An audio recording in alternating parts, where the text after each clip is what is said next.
یه دوستی داشتیم یه شب بالاخره با هم یه سفر رفتیم. این شبا که می‌خواست بخوابه من یه شب مچشو گرفتم. شبا که می‌خواست بخوابه اینجوری می‌کرد.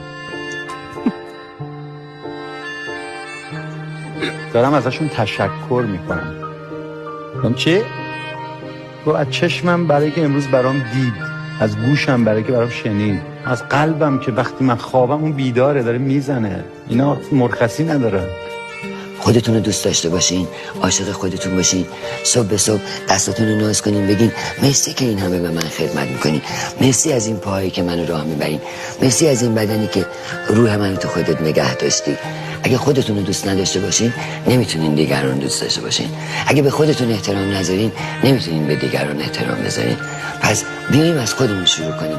به نقصاتون فکر نکنین، به بخشای خوبتون فکر کنین، به اونچه که بلدین، به هنرتون، به اعتقادتون، به فکرتون.